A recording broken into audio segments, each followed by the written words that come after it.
Morning Spirit. Selamat pagi, semangat pagi. Shalom Bapak Ibu dan saudara-saudariku yang dikasihi oleh Tuhan Yesus, bertemu kembali di dalam Morning Spirit. Pagi ini kita akan belajar firman Tuhan dengan tema dapat mengampuni. Dapat mengampuni.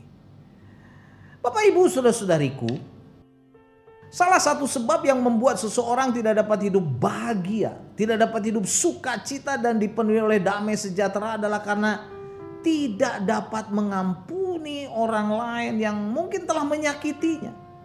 Sakit hati, dendam, saudaraku, kepahitan, kebencian kepada orang lain yang disebabkan oleh berbagai macam, saudaraku, ya, mungkin pernah disakiti, difitnah, ditipu. Itu membuat hidup kita tertekan. Tertekan, saudaraku, tidak bahagia. Karena itu marilah kita mengampuni orang-orang yang bersalah kepada kita, yang menyakiti kita, supaya dosa kita diampuni oleh Tuhan Yesus sehingga hidup kita dipenuhi dengan sukacita dan kebahagiaan. Amin ya. Nah saudaraku, pada saat ini saya ingin membagikan 3 kebenaran dari firman Tuhan. Bagaimana supaya kita dapat mengampuni orang lain yang bersalah kepada kita. Mungkin kita sudah mengenal ayat-ayat ini saudaraku, tapi mari pada saat ini kita ambil komitmen sungguh-sungguh. Kalau ada di antara kita mungkin yang masih ada kemarahan, dendam, kebencian, sulit mengampuni orang-orang yang menyakiti kita. Kita mau ambil keputusan, ampuni mereka, supaya hidup kita diberkati, diberi damai sejahtera yang melimpah-limpah oleh Tuhan Yesus. Amin ya. Kebenaran yang pertama, saudaraku, bagaimana kita dapat mengampuni?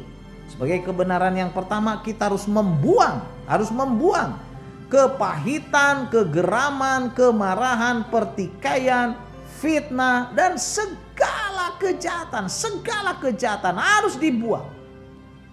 Efesus 4 ayat 31-32, ayat yang menjadi familiar, hafalan kita. Firman Tuhan berkata, segala kepahitan, kegeraman, kemarahan, pertikaian, dan fitnah hendaklah dibuang dari antara kamu, demikian pula segala kejahatan. Tetapi hendaklah kamu ramah, saudaraku ya, seorang terhadap yang lain. Ya, kita juga harus ramah kepada orang yang menyakiti kita, ya. Penuh kasih mesra dan saling mengampuni sebagaimana Allah di dalam Kristus telah mengampuni kamu, telah mengampuni kita. Amin ya. Jadi saudaraku, dalam pergaulan kita, dalam bersosialisasi kita dengan sesama, ya, dalam kehidupan ini, di rumah, di keluarga, saudaraku, di gereja, di masyarakat, RT RW, saudaraku, memang terus terang, saudaraku, tidak selalu lancar, tidak selalu mulus, saudaraku. Seringkali banyak masalah, saudaraku. Ada gesekan-gesekan, ketersinggungan, saudaraku, saat kita dalam pergaulan kita dengan sesama, ya, sekali lagi, baik di rumah tangga kita, di gereja, di masyarakat, dimanapun, saudaraku, di tempat kita kerja. Kadang-kadang gesekan atau pertikaian itu menimbulkan ketersinggungan, menimbulkan kemarahan, sakit hati, bahkan kepahitan dan sebagainya. Bila hal ini terjadi dalam hidup kita, jangan sampai kita dikuasai oleh kepahitan, ya, kemarahan, pertikaian, fitnah, dan segala macam kejahatan. Karena itu semua adalah sampah-sampah dosa yang harus dibuang dari hidup kita. Itu menghalangi berkat, saudaraku.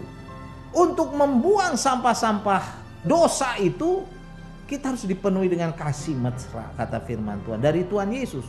Dan harus punya hati yang rela mengampuni. Bagaimana dasarnya adalah sebagaimana Allah di dalam Kristus telah mengampuni kita. Bila kita dapat mengampuni orang lain dengan tulus ikhlas, maka hidup kita akan dipenuhi damai sejahtera, dipenuhi kebahagiaan, dipenuhi kesehatan, saudaraku. Tubuh jasmani rohani kita, ya, percayalah, saudara. Banyak orang sakit sebetulnya karena dia nyimpen sampah, saudaraku, dalam hatinya. Jadi buanglah sampah-sampah dosa, yaitu kepahitan, kegeraman, kemarahan, pertikaian, fitnah, dan segala macam kejahatan dari hidup kita, dari hati kita, dari pikiran kita, ya. Kita mau ramah, saudaraku, bahkan sama orang-orang yang menyakiti kita. Amin ya. Dan kebenaran yang kedua untuk dapat mengampuni, Kita harus belajar sabar, saudaraku. Belajar sabar dan mengampuni, ya. Selanjutnya Kolose 3, 13 dan 14 berkata, sabarlah kamu seorang terhadap yang lain. Sabarlah, saudaraku. Dan ampunilah, kembali lagi, ampunilah seorang akan yang lain apabila yang seorang menaruh dendam terhadap yang lain. Sama seperti Tuhan telah mengampuni kamu, perbuat jugalah demikian. Perbuatlah juga demikian. Dan di atas semuanya itu, kenakanlah kasih sebagai pengikat yang mempersatukan dan yang menyempurnakan. Amin. Kenakan kasih, saudaraku, ya. Nah, untuk dapat mengampuni orang lain yang menyakiti kita, yang bersalah kepada kita, kita harus belajar bersabar dan belajar mengampuni dengan mengenakan kasih. Dan kasih ini akan mengikat, mempersatukan, menyempurnakan, saudaraku, dalam kehidupan kita saat kita bergaul, bersosialisasi dengan orang lain, ya.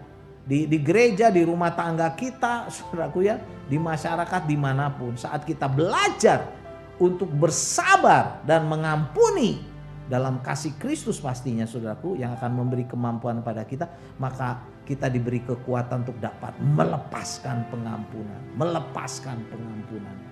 kepada orang yang bersalah kepada kita. Amsal 10 ayat 12 berkata, kebencian menimbulkan pertengkaran, tetapi kasih menutupi segala pelanggaran. Wow. Jadi kalau ada pertengkaran biasanya di situ ada kebencian, saudaraku, kepahitan dan sebagainya. Jadi apapun alasannya kita harus membuang semua sampah-sampah dosa ini, yaitu kebencian, kepahitan, dendam yang akan menimbulkan pertengkaran, perpecahan, perceraian, bahkan, saudaraku, bahkan pembunuhan, saudaraku. Wah, mengerikan, ya. Tetapi bila kita hidup dipenuhi dengan kasih Kristus, kita belajar untuk sabar, rela mengampuni, ya, sehingga hidup kita diberkati dan hidup kita menjadi berkat bagi orang lain. Dan yang penting lagi adalah nama Tuhan Yesus dimuliakan seluruh hidup kita. Amin, ya. Dan kebenaran yang ketiga, saudaraku, untuk dapat mengampuni kita harus mengasihi dan membuang kebencian. 1 Yohanes 2 ayat 10 dan 11 berkata, barang siapa mengasihi saudaranya, dia tetap di dalam terang. Kalau mengasihi saudaranya, dia tetap dalam terang. Dan di dalam dia tidak ada penyesatan. Tetapi barang siapa membenci saudaranya, ia berada di dalam kegelapan dan hidup di dalam kegelapan. Ia tidak tahu kemana ia pergi, karena kegelapan itu telah membutakan matanya. Mata rohaninya dibutakan, matanya juga dibutakan. Wah, saudaraku, tidak bisa melihat sesuatu yang indah karena ada kebencian. Orang yang dapat mengampuni karena mengasihi orang lain, saudaraku, orang yang dapat mengampuni, hidup dalam terang dan tidak ada penyesatan dalam dirinya. Tetapi orang yang dipenuhi dengan kebencian, kemarahan, dendam, kepahitan, itu seperti orang yang hidup dalam kegelapan, dalam penyesatan. Karena kegelapan itu membutakan matanya, mata rohaninya, dan bisa juga mata fisiknya, saudara. Wah, mengerikan. Karena itu mari kita belajar mengampuni. Jangan benci sama orang. Amin, ya. Mungkin ada di sini yang berkata, saya benci sama si itu, si ini. Oh, tinggalkan kebencian itu. Ampuni, saudara. Matius 6 ayat 14 dan 15 ayat yang terkenal berkata, karena jikalau kamu mengampuni kesalahan orang, Bapamu yang di sorga akan mengampuni kamu juga. Tetapi jikalau kamu tidak mengampuni orang, Bapamu, yaitu Bapa kita di sorga juga tidak akan mengampuni kesalahan. Tidak dapat mengampuni orang lain karena dipenuhi kebencian, kemarahan. Kita hidup dalam kegelapan, saudaraku. Pastinya kita tidak bahagia, saudara. Gelap semuanya. Berkatnya juga gelap, saudaraku, ya. Hidup ini rasanya tidak ada sukacita karena tidak ada terang. Tinggalkan, saudaraku, kebencian. Ampuni orang lain.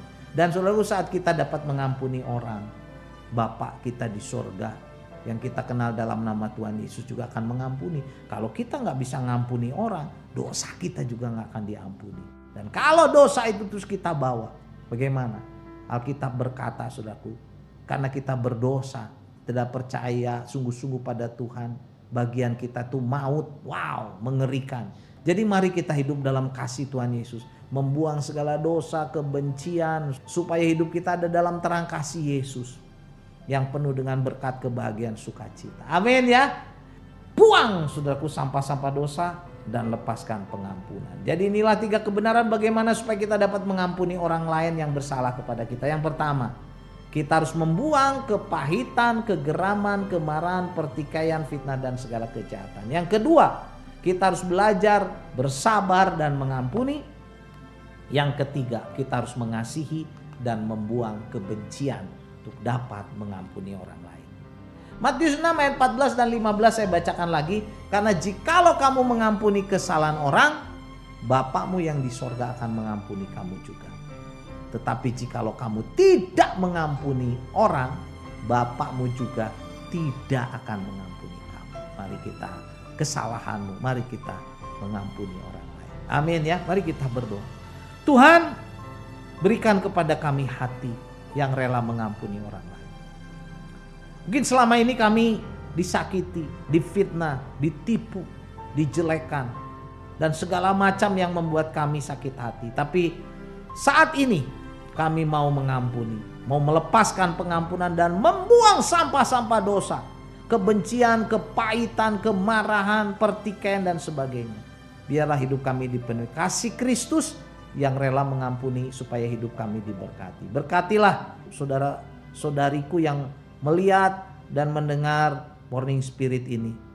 Bebaskan Tuhan dari dosa kebencian, kemarahan, kegeraman, pertikaian. Kami mau melepaskan pengampunan untuk orang-orang yang bersalah kepada kami, supaya dosa kami juga diampuni oleh Bapa di sorga. Dalam nama Tuhan Yesus kami berdoa. Amin. Amin Bapak Ibu dan saudara-saudariku yang dikasih oleh Tuhan Yesus. Seperti biasa kalau kita diberkati oleh Morning Spirit, jangan lupa klik like, subscribe, bunyikan loncengnya supaya kita bisa mengikuti Morning Spirit ini terus. Dan kalau kita diberkati, bagikan Morning Spirit ini kepada banyak orang supaya banyak orang diberkati. Sampai bertemu dalam Morning Spirit selanjutnya. Morning Spirit. Selamat pagi, semangat pagi.